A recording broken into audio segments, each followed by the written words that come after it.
Welcome to Becoming Limitless. This is the podcast for entrepreneurs who want to optimize their brain and their body with biohacking. I'm going to teach you how to eliminate brain fog and upgrade your health so you can have more productivity, energy, and growth in your business. I'm your host, Tanessa Shears. Let's jump in. Welcome back to the Becoming Limitless podcast. All right, I've got a great episode for you today that I'm excited to share with you.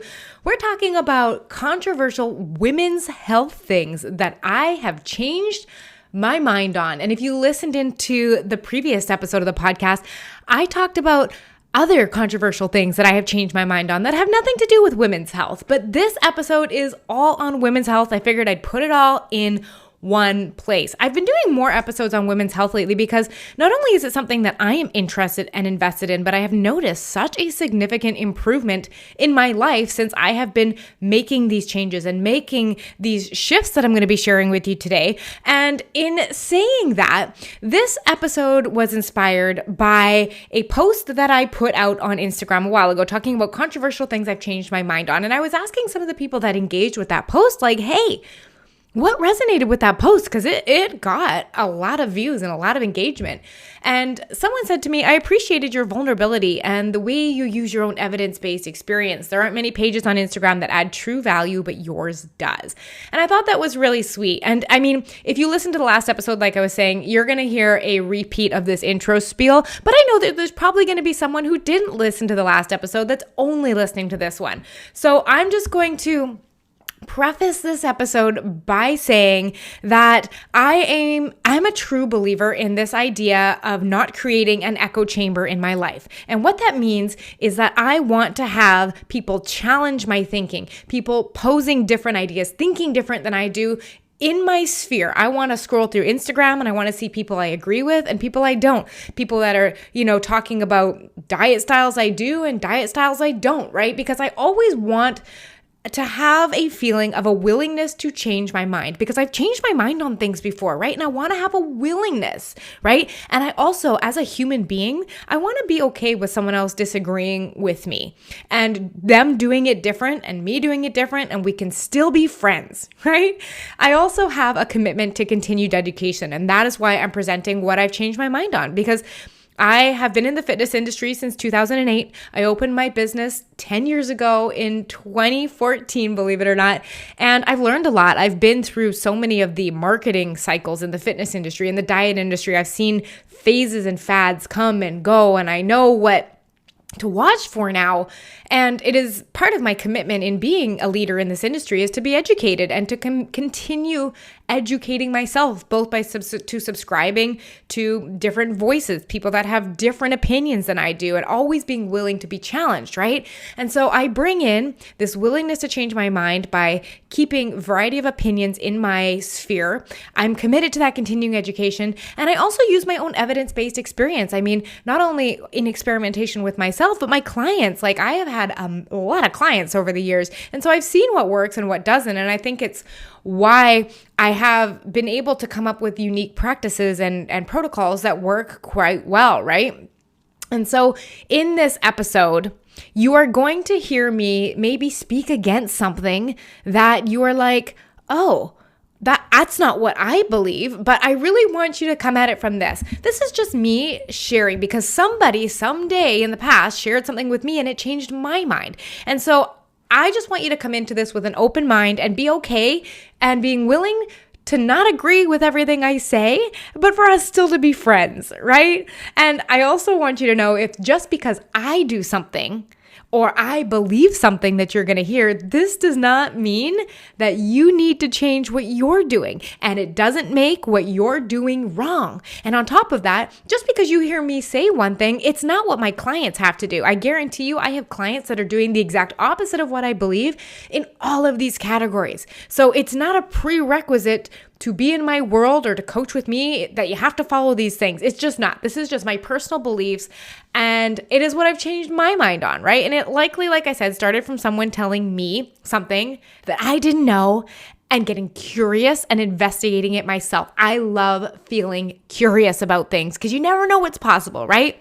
And the other reason I really want to share these things with you is because I am a really big fan of being transparent I am a really big fan of you knowing the authentic version of me and what I believe in, and not putting on this front who has these certain beliefs so that you think a certain way of me. Like, I just would rather have you see me and know my beliefs and know what I think about these things and like me for me than for somebody who I'm pretending to be, right?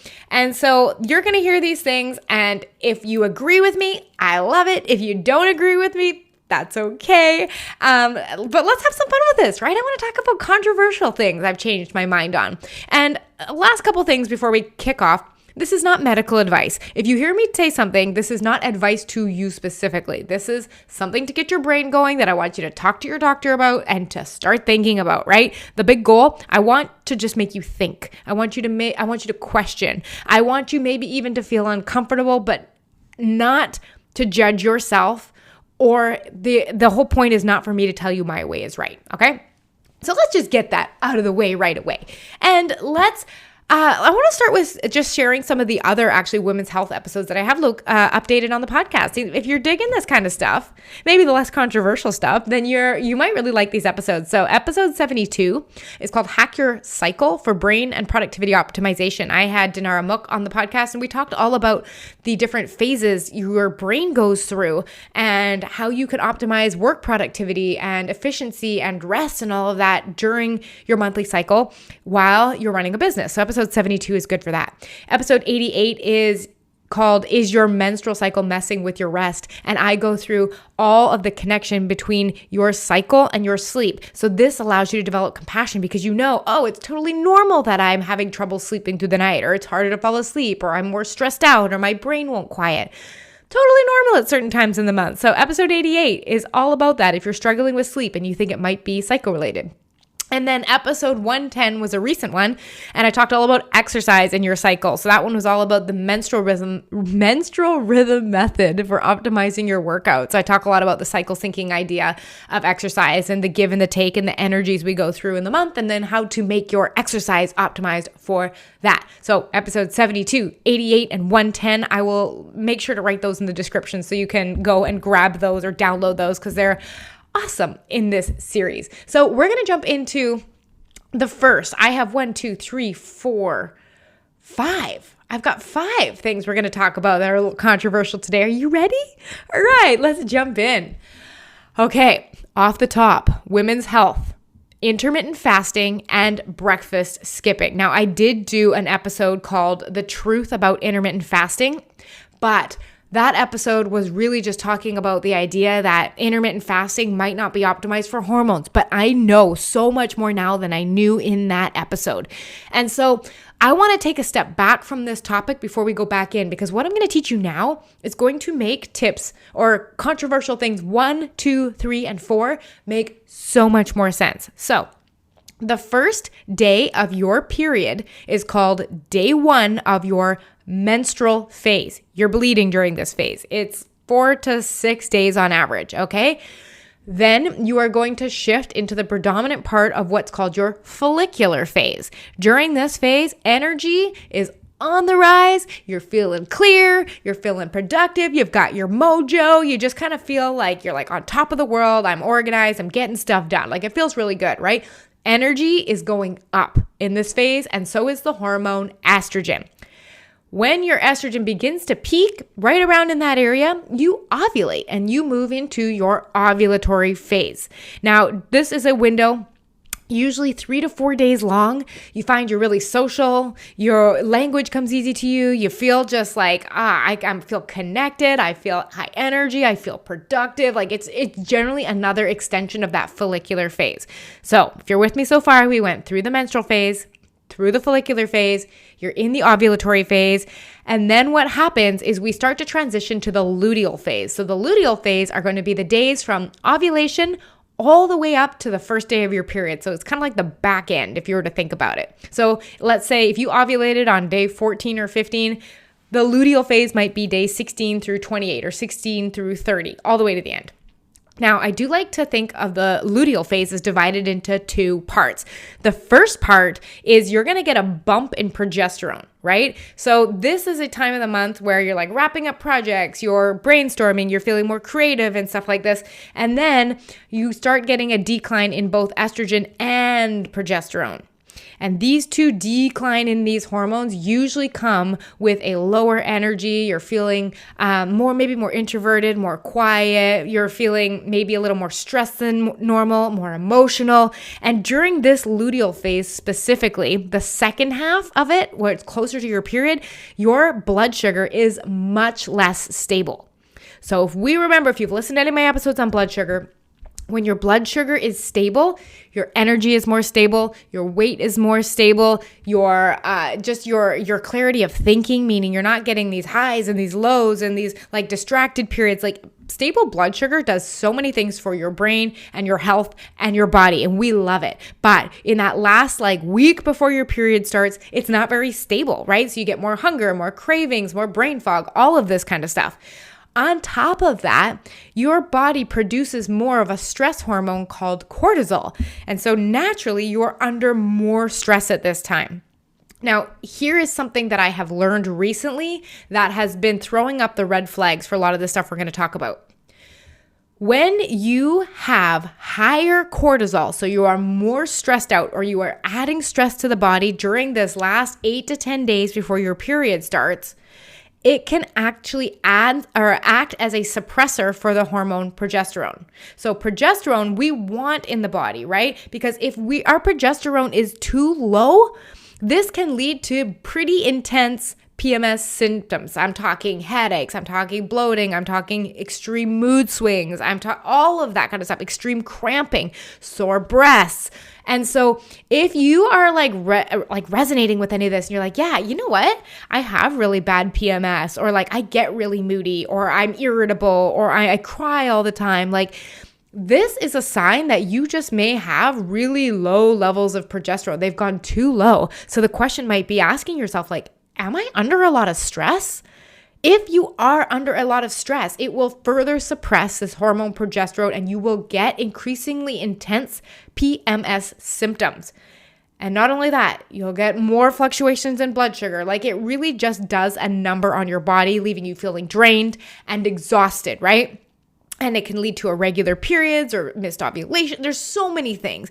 And so when I'm looking at this whole, things I've changed my mind on when it comes to women's health, I'm really starting to look at, I've got to start looking at my actual hormones, progesterone and testosterone and estrogen, and how those are cycling and how I can help support and stabilize them so my body stays optimized. Because if I'm losing a week to 10 days of productivity or energy, and I expect myself to be a little lower energy, but if I'm losing full days to migraines and headaches and PMS symptoms, like this is something that's a red flag to me. And so I was getting a lot of headaches and stuff like this. So this is why this has come into, I guess, awareness for me. But so now that you kind of know how the hormone cycle goes, you have menstrual phase, follicular phase, you ovulate, and then you got your luteal phase. And during that luteal phase, this is the important part. You have more stress hormone and you have unstable blood sugar. Okay. And those things can screw with progesterone and cause a lot more discomfort in the last half of the month. Are we with me so far? Okay. So what does this have to do with intermittent fasting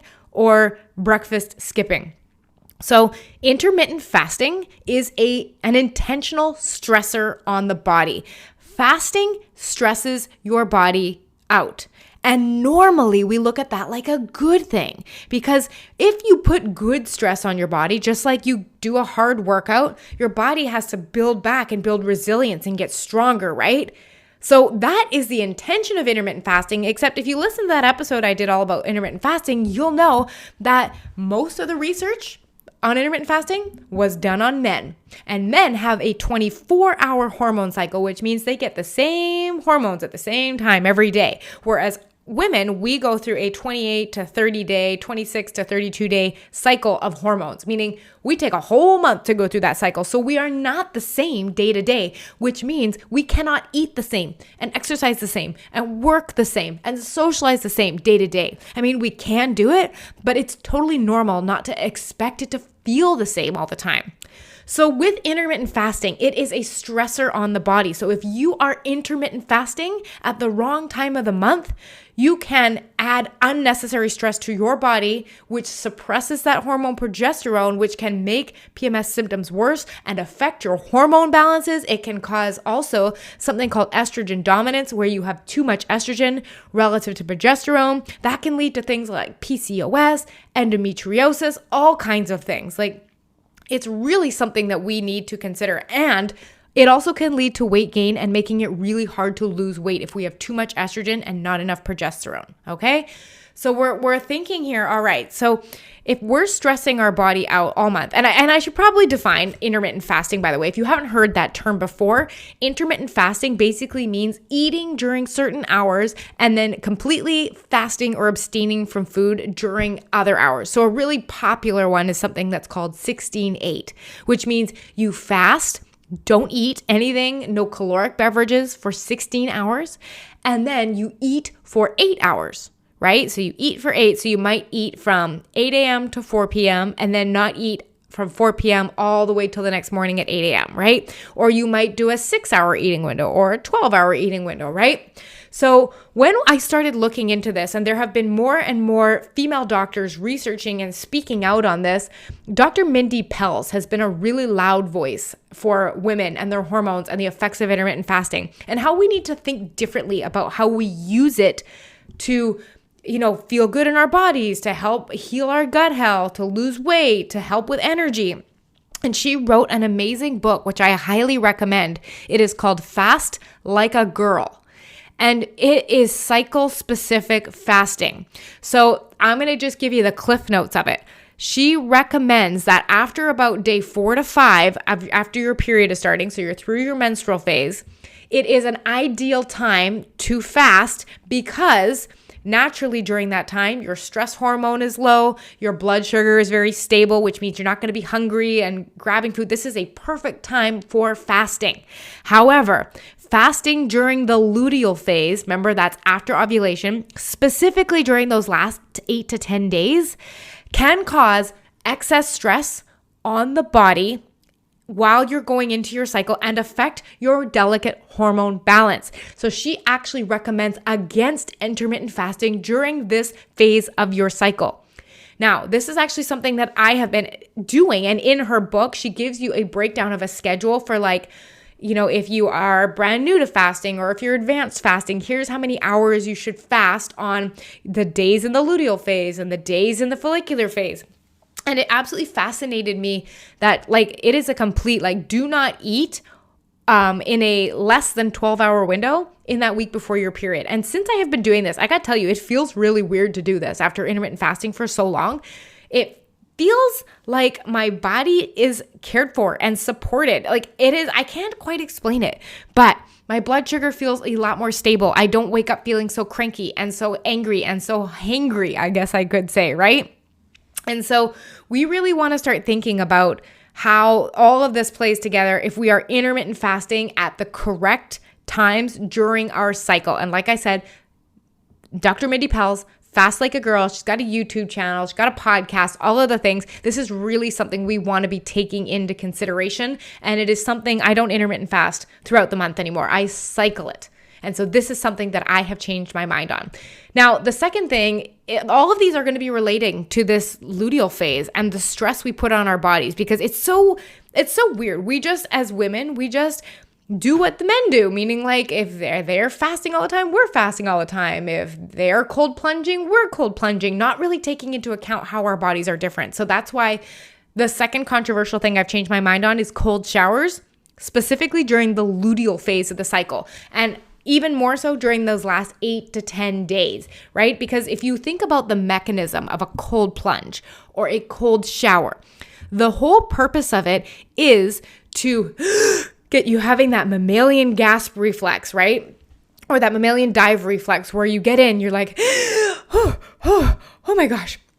And you get that experience, that gasping experience. And what that does is that spikes up adrenaline and it spikes cortisol in your body. And if you are doing that during this last 8 to 10 days, it can suppress progesterone, right? And we're going back to this conversation about how it can screw with that estrogen to progesterone ratio. When you have too much estrogen relative to progesterone, this is what leads to a lot of complications like endometriosis and fibroids and PCOS and so forth, right?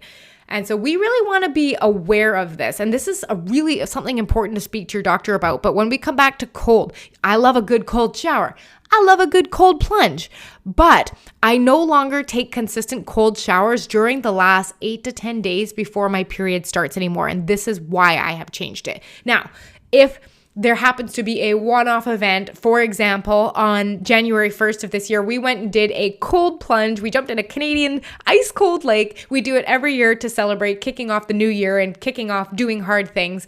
But it was not at the optimal time in my cycle, I will tell you that. However, I lived. And if you're doing it once in a while and it is like a something social event like that, that's different, right? The goal is not perfection, but what I have changed is consistently cold showering throughout the month. Okay. So with that in mind, let's go to controversial thing number 3, which is HIIT cardio bootcamp classes that are long, like 60-minute workouts, like Orange Theory Fitness, like those insane the kind of bootcamp classes I used to teach, to be quite honest, in which it was basically like you're almost ready to throw up. You get the crap beaten out of yourself for an hour by how hard you push yourself and your heart rate is going, and it's like intensity and it's Tabata and it's like jumping around with weights and all of that kind of stuff, right? Like the HIIT cardio, meaning maybe you're doing, treadmill sprints and blah, blah, blah. And we have these big, long 60-minute workouts. But here's the questions I started asking myself. And keep in mind like this, like I used to teach this stuff because that was what, we were taught was the best way to burn fat. But have you ever thought about why you think it should be an hour for a workout? Because I asked myself that. I was like, why is it an hour? And it's just because that was the easiest way to schedule classes when I was a teacher. That's the easiest way to schedule personal training sessions. Like it's really weird to schedule 40-minute sessions or 35-minute sessions, right?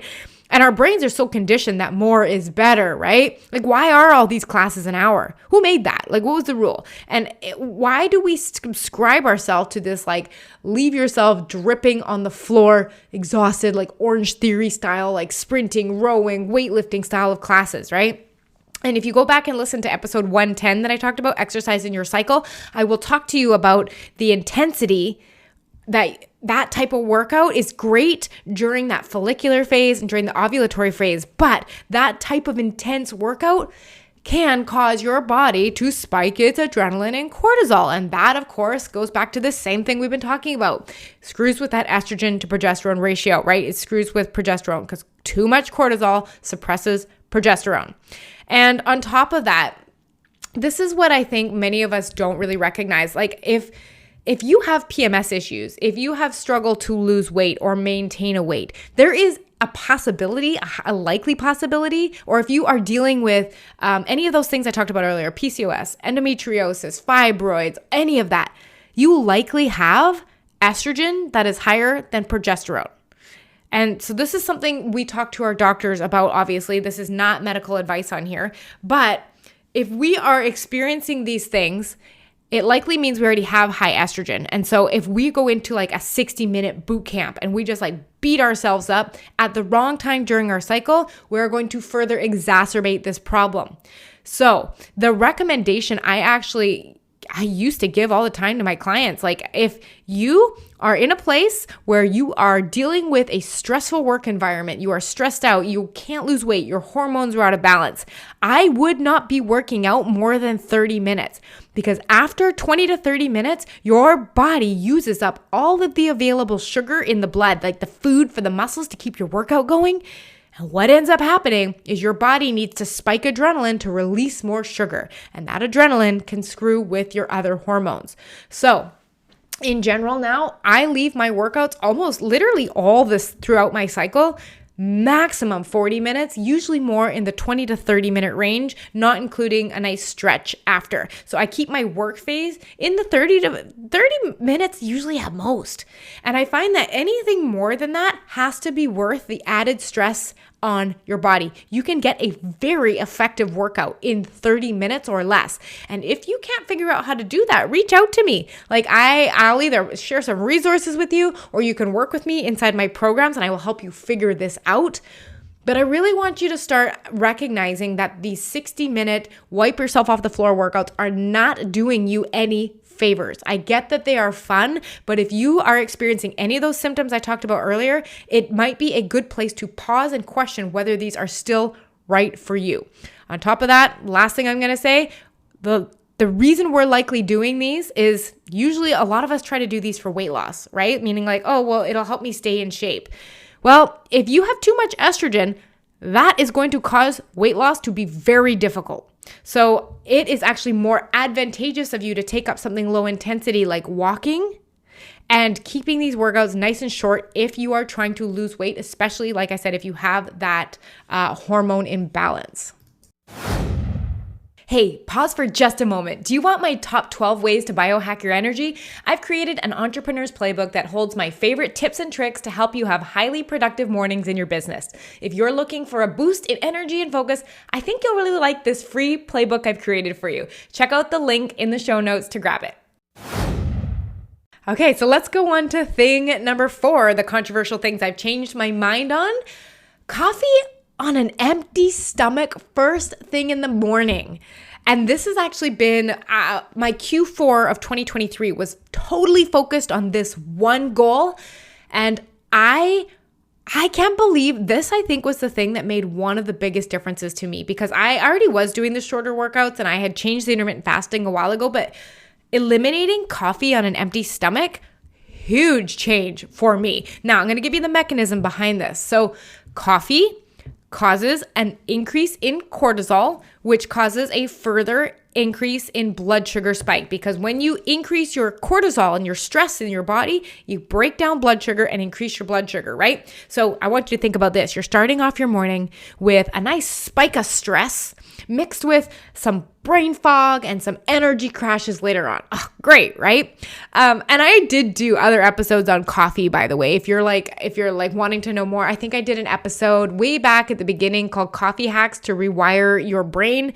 And then I did a one recently, and it was all about one shift to knock out afternoon energy dips. That was 86. And that was all about how to move your caffeine around so you don't get an afternoon energy crash. But like I said, it was the coffee on the empty stomach that I think made the biggest difference, because we're going back to that same thing. Huge bumps in cortisol, suppress that hormone progesterone, and suppress progesterone creates a situation in which you have too much estrogen relative to progesterone, and it can cause worse PMS symptoms, blah, blah, blah. I've told you that like 10 times, right? And this, I really want you to start thinking about how anything you do in your life, are you adding stress, especially during that last 8 to 10 days where you are already so susceptible to stress? Your body naturally produces more stress. Are we adding to that with the lifestyle choices we are making, right?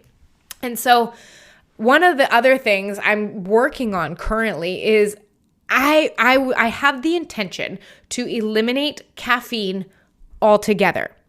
I know. I enjoy I can hear you through the microphone of like the speaker of like, oh, but I enjoy it. It's a ritual. It's in the morning and stuff like that. And I totally get it. But I'm going to tell you why I first moved to coffee on an empty stomach, and then why I am considering eliminating it altogether. So the coffee on an empty stomach, mind you, if you just eat with it, good, great. Eat something with some protein in it, eat some scrambled eggs, eat some mixed nuts, have your breakfast. This is so important. The other caveat to this is why, remember how when we talked about intermittent fasting, I also said breakfast skipping was something I do not do anymore. If you are skipping breakfast and having your coffee on the way to work, or you're having your coffee earlier in the morning, you are stressing your body out by fasting during the wrong time of the month potentially, and then adding stress on by coffee on an empty stomach. It's just like a 1-2 hit for your system. And I got to tell you, many of the women I talk to are stressed out. Like just straight up dealing with an overwhelming amount of exhaustion and feeling drained and stressed out, and there's a lot on their plate and stuff like that. So this is something I feel is so important for us in taking care of ourselves. Now, why am I considering eliminating coffee altogether? Well, I have been doing a lot of reading, and caffeine actually depletes micronutrients essential for hormone balance, specifically magnesium and B vitamins, and it depletes those, which makes it harder to keep our hormones in balance. In addition, the acidity of caffeine can alter the microbiome, so that's your gut bacteria, right? And cause an imbalance in all those gut bacteria, the gut flora, right? And the problem with this is if you have an imbalance or inflammation in your digestive tract, your microbiome, this reduces your ability to absorb micronutrients. So let's say you eat something with magnesium in it, your body doesn't have the same ability to extract and absorb the magnesium. And that's a problem because that is how you start developing deficiencies, right? So this is from the acidity of the caffeine and how it affects the microbiome, right? There's also research that shows that it can lead to the development of cysts. Specifically, what I was reading was the development of breast cysts, which I thought was fascinating. I don't know how we don't hear more about this, right?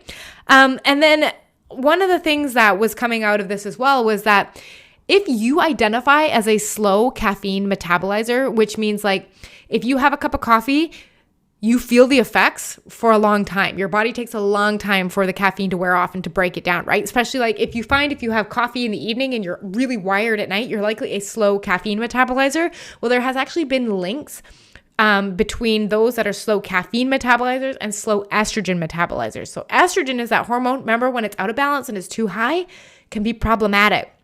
So estrogen specifically, we want our body to be able to break down estrogen quickly and efficiently. And if we are slow at breaking it down, that can lead to hormone imbalances as well. So I am a slow caffeine metabolizer, right? So I was like, I wonder if I'm affected by this estrogen metabolizing potential slower issue as well, right? But the main reason overall that we are really concerned about caffeine, coffee, even the caffeine in teas. It depends how sensitive you are, I imagine. But drinking coffee on that empty stomach before breakfast, it can sabotage your blood sugar and cause that cortisol spike. Now, specifically with the blood sugar, right? We've talked about this, that imbalanced blood sugar can negatively impact your hormones, right? Because when we get that big blood sugar surge, insulin has to go up to help mitigate all that big response and to bring it back down. And actually, this can interfere with ovulation, right? Which messes up progesterone production in itself. And again, always coming back to estrogen dominance, too much estrogen. Now, this is not saying everyone suffers from this. But this is saying that, let's say you woke up in the morning, you skipped breakfast, you grabbed a coffee, you took your cold shower, and then you went and did your 60-minute hardcore boot camp workout in that last week of your cycle. Like, there's a lot stressing your body out right now that is unnecessary. So I don't want these to be like things that you shouldn't do. I really want you to start to look at how many of these factors are you piling up, potentially just during the wrong time of the month. Now, I'm going into my fifth and final controversial thing I've changed my mind on. And I got to tell you, when I first walked down this road, I was so uncomfortable. Okay? Really, really uncomfortable. I felt this big resistance to it. I was like, no way, not me. I'm fine. So I totally get if what I'm going to say could rub you the wrong way. And here's the thing. As I say, you don't have to change anything you are doing. It is not wrong. I am sharing what has worked for me and what I have learned and what I have read and why I changed my mind. So you ready for it? Birth control. I am not a personal birth control fan anymore. And I'm going to start back at the beginning, kind of share this with you. So I went on birth control, like traditional, the pill, estrogen pill, when I was 15 years old. And it wasn't until later in my life that I started putting it together that I've had chronic anxiety for all of my adult life. And if you listen to this podcast long enough, you'll have heard this story.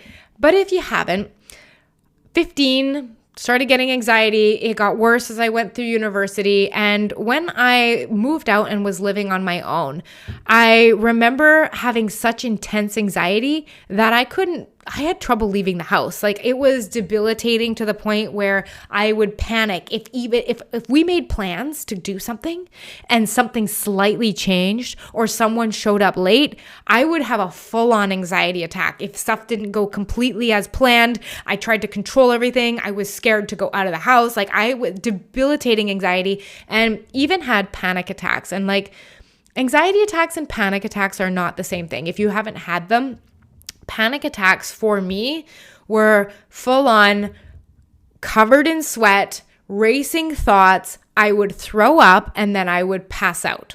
Full on. This happened to me for many occasions. I have fainted and thrown up in public more times than I would care to admit.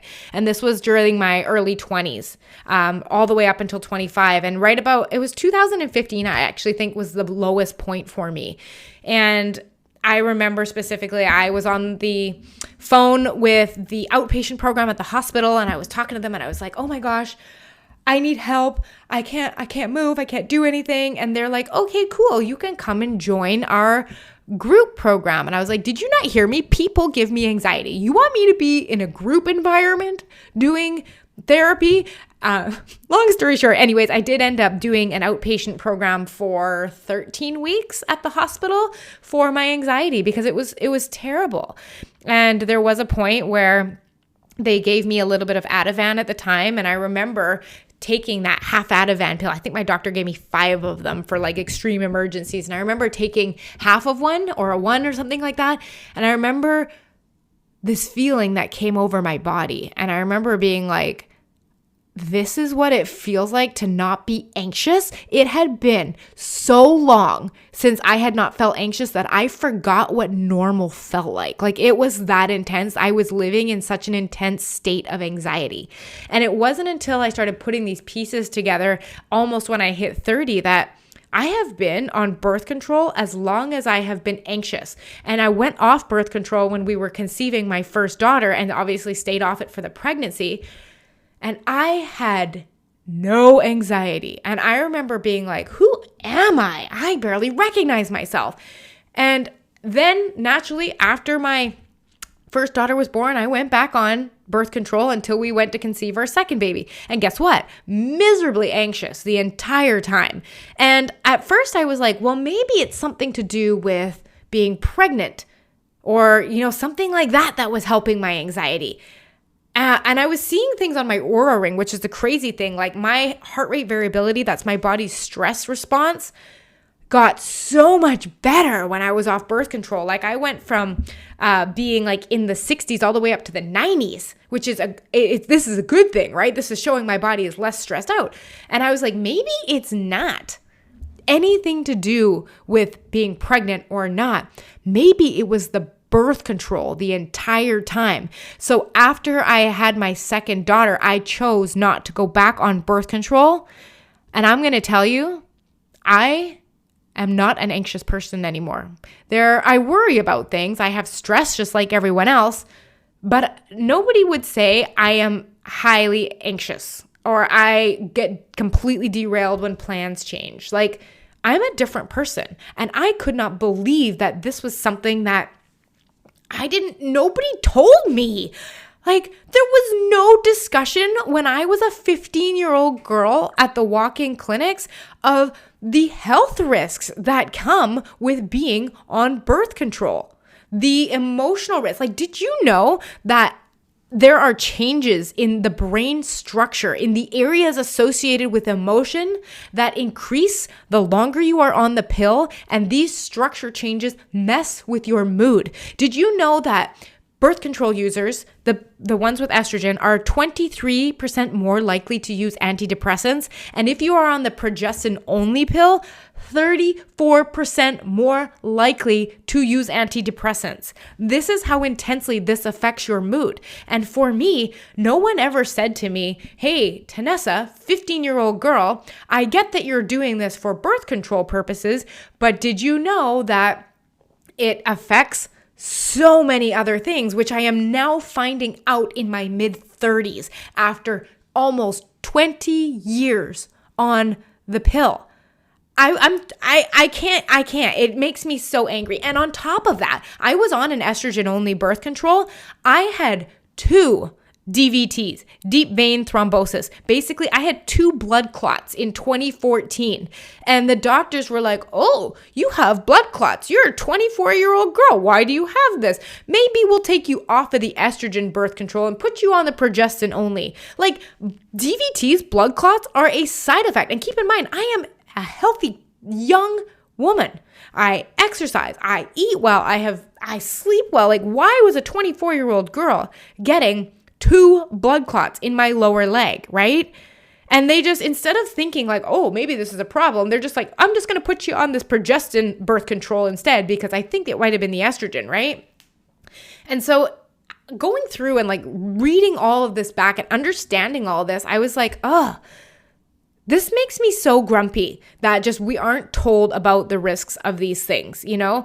And after coming off the birth control now and like re-meeting myself and seeing who I am without all of this anxiety and worry all the time, like it's amazing. And it was probably, I would say between my first and second baby, so this would be about 3 or 4 years ago now, that I read this book, and I highly recommend you check this out. If you're listening to this at all and you're like, ugh, my cycle feels funky. I get really bad PMS symptoms. My cycles are irregular. Sometimes they're 26 days. Sometimes they're 32 days. Sometimes they skip them all together. Or you don't have a cycle because you're consistently on birth control, but you've always wondered about this stuff. There is a book that I read that really influenced the beginning of this journey for me, and it was called In the Flow, F-L-O, by Alyssa Viti, A-L-I-S A-V-I-T-I. And this whole book, of course, it drew it to me because it's all about biohacking your cycle. And this is the point that if this is new information to you, you are going to feel right now probably the way I felt when I read this book, because I was all like, yeah, I'm going to biohack my cycle while I was on birth control at the time. And I remember reading this, and it's like the book said, well, you can't biohack your cycle and you can't do cycle syncing if you're on birth control, because you don't ovulate and you don't actually get a period. You get a withdrawal bleed. And I remember being quite upset and being like, I can't biohack my cycle. I can't do cycle syncing because I basically don't have a hormone cycle. Everything is muted, right? Because you're artificially adding hormones to the system, right? And so I remember being quite like frustrated with this because I was like, I was just so put off by other methods of birth control, and I didn't know anything about them, and I'd have to look into them, and they seemed so inconvenient, and like, oh my gosh, the conversations I had in my head. And it was really uncomfortable because I thought that I could do cycle syncing and I could do all of that fun stuff that, you know, you just get to be in tune with your body. But that's not possible when you have a hormone monthly cycle that doesn't fluctuate as it's naturally supposed to because we're suppressing it, right? And so this book, I tell you, it was a good one. It was a good one. It tells you how to do it. And it also gives you strategies to do it if you are on birth control. However, that was the thing that put me over the edge because I became curious about what I might be missing out on. And I want to hear this. Like, there are reasons to be on birth control. I think it is all amazing that women have the choice to go on birth control. And like, I'm not judging your choice. I am saying that this is my experience. I can't believe what I wasn't told, what I went through for 20 years with my anxiety. When some doctor, I've been to the hospital. I've been to multiple doctors about my anxiety. Not once did someone say, could be your birth control, right? Like, I want to educate, I want to give you things to think about if you are in this boat and you haven't been able to figure out why you're so anxious, why your mood is so low, why you get such bad symptoms during the month. Why, you know what I mean? I just want this to open your mind if you're struggling and you can't figure out why.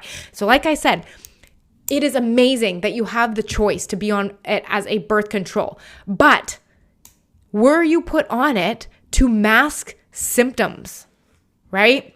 And this is a direct quote from this book, In the Flow. It says, synthetic birth control doesn't fix your hormones, and it doesn't address any of the underlying root causes of hormonal imbalance. It simply masks the symptoms associated with conditions like estrogen dominance, we've been talking about that one, PMS, PCOS, endometriosis, and fibroids. So when sometimes, like, this is what I have observed, is that women will go to the doctors and they will say, I have pain, I have this, I have that, I get bad PMS, I get heavy periods. And instead of doctors saying, I wonder what's actually causing these root symptoms. They put you on a birth control pill, which masks the symptoms. The symptoms are still there. Whatever was causing it, if you had a hormone imbalance that was causing the bad PMS, the bleeding, the nausea, the headaches, whatever it was, that problem with your hormones is still there. It is just being masked, but your body is still struggling and suffering. And I don't think that we're told, like, very few doctors explore this whole idea of like, what's going on with your sleep? Are you feeling stressed? Do you have help? How are you eating? What are you exercising like, right? And so I think it's really important that we just have the education that to make these, ask the questions from, right? What is actually causing the hormone imbalance? Because this is something that's really important to me. And the other reason why I've had some people before tell me that they will take birth control consistently and they just won't get a period, right? Like you can just take, you can skip your, what do they call that week? The placebo pills in your cycle and you can just not get your period. But I want you to consider this. Your cycle, your period is what I think of as the canary in the coal mine. Have you ever heard of that before? That analogy of the canary in the coal mine? It basically, it's I don't know, it's a really old analogy, but basically what used to happen is they used to bring, when people used to go in and do coal mining and stuff like that, they used to bring in this little bird in a cage. And the whole idea was if the toxic gases got too high in the coal mine, the bird is so small and its metabolism is so fast that these gases would kill the canary in its system much faster before humans started experiencing symptoms. So if the canary in the coal mine died, you knew that the gases were toxic and it was time to get out. Does this make sense? So it was a warning sign for something dangerous that you might not be able to see. Your period is the canary in the coal mine. When your body is under extreme stress or it is being deprived of nutrients, if you're on a low calorie diet or if you are over exercising, your body will likely make changes and pull energy from your menstrual system first. This can look like disappearing periods, which I had for a long time in my early 20s. They just go away for 2-3 months and come back. I didn't think anything of that. I was like, cool, no period, great. Or let's say you get weird spotting, abnormal bleeding. If you are on a birth control that suppresses that, what if there was an underlying issue that you're missing, right? Like if you don't get a period, you won't know that your period maybe was 10 days. What's going on? Why are my periods 10 days? Why am I getting spotting? Why am I getting this weird color bleed? And so these things, I use my period to let me know how on point I am with my health. Meaning the more regular it is, the more predictable the timing is, all of those kind of things, I know that my body's working the way it should. But if I eliminate my period altogether, I don't know if something's going wrong. And I don't want to wait 6 months to a year to catch fibroids or polyps or tumors or something like that. I want to be able to recognize that now and take action now before it's too late. So that is another reason why I stopped actually, along with the birth control and all of that. But I will also have clients sometimes ask about like the copper IUD, right? Because it's technically not hormonal based. But I was listening to this fascinating podcast on the Andrew Huberman's Huberman Lab podcast, and it's all neuroscience. And he had a female fertility expert on. And she was talking about how the copper IUD works specifically because a lot of IUDs have hormones in them. So it does very similar things to the hormonal birth control. But if you have a copper IUD, it works by creating inflammation in the uterus. Inflammation. And it's fascinating. Like if we think about the whole purpose of this podcast and about being healthy, we're trying to reduce inflammation. Right? Inflammation is what causes joint pain and brain fog and our just lack of energy. So if we are putting something in us that creates inflammation on purpose to prevent pregnancy, I didn't know that. I thought it was really, really interesting because I never thought anything about the copper IUD before either, right? A couple more things that I didn't know about birth control. As you can see, I'm really passionate about this one is I didn't know that birth control basically takes out and destroys your gut bacteria. It has the same effect as antibiotics, right? Like it destroys the balance of the gut bacteria in your digestive tract. And poor gut bacteria balance is linked to mental health. This is why we see anxiety and depression increase in women on birth control, right? Not to mention that when you disrupt these gut bacteria, things like bloating, constipation, nausea, irritable bowel syndrome, acne, eczema, headaches, all side effects of the pill that we're not told about. On top of that, there was a 2017 study that showed that being on the pill jacks up stress levels, right? And there was a 2009 study that showed that women on the pill gain 60% less muscle mass than women not taking the pill. So if your goal in the gym is to gain some strength or tone up your arms, this is all much more challenging, 60% less muscle mass when compared to women not taking the pill, right? So I know that this has probably been a lot, and if you are not on birth control and you've likely been exposed to all this before, you're probably like, yes.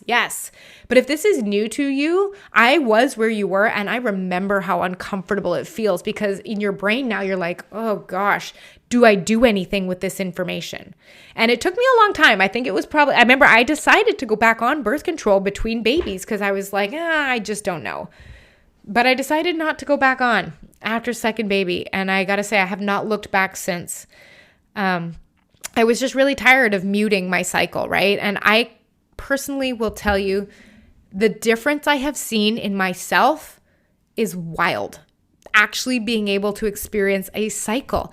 I always know where I am. I can predict the ebbs and the flows of energy, of sleep, of hunger, of cravings. And knowing that allows me to have such compassion for myself and allows me to plan things in my business and predict and stuff like that, right? And so I just feel that like on this journey I am on to become limitless and to truly connect with my body, the choice I have made for me is to do it without birth control. And I don't know if this will have any effect on any choice. I'm so curious what your take is on this. Like, definitely reach out, DM me on Instagram. You know, I love a good conversation about this. Like, I'm never judging. Don't feel like that. But I'm always so curious as to other people's thoughts and thinking. And I always wish someone would have told me all of this stuff back, when I was 25, 20, 15, right? So that I could have gotten off so much earlier. So here I am, 35, sharing it with you now. But last thing, if you do decide to take any action on this, do talk to your doctor. This is not medical advice. Talk to your doctor. You don't want to just stop. You want to talk to your doctor about getting off of it, especially if you've been on it for decades like I was, right? Because there can be side effects coming off too. So those are the 5 controversial things that I have changed my mind on to do with women's health. They're all around balancing your hormones. And that comes down to that intermittent fasting / breakfast skipping, cold showers during the luteal phase, 60-minute workouts, coffee on an empty stomach, and birth control. All things I've been so excited to talk to you guys about. And I'll throw in one last podcast episode. I feel like now there have been a lot of podcast episodes that I've done on this. Episode 60. Unconventional hacks for pregnancy, labor, and postpartum health. I do drop a couple unconventional things I chose with my kids in the hospital postpartum, but they're all kind of unconventional things that really helped me through my pregnancy, prep for labor, and it's all women's health related as well. It's episode 60, so if you are going to be pregnant, you are pregnant, you're going to give birth soon, or you're postpartum, this episode 60, full of hacks that you'll really enjoy. So I hope this has been a great conversation starter for yourself in your head. Again, come reach out to me on Instagram. Come say hi. I would really love to hear what resonated, what made you uncomfortable, and share anything else that I missed, things that you've also read. Like, I'm always open. Like I said at the beginning, I'm always willing to change my mind. There is no echo chambers. I'm not looking to only be surrounded by people that agree with me, right? That is what growth is. It's about having someone respectfully disagree with you, show you something different, and then you have the option to change your mind or not, right? And that's just what I want to provide on this platform. Transparent changes that I have made with myself, that I have experienced with clients, that I have read through research, And I mean, it's been a lifelong pursuit of health, and I'm not done. I'm sure there's many things I will change my mind on in the future. So I'm going to pop off now. I hope you have a beautiful week, and I'll talk to you next time. Bye.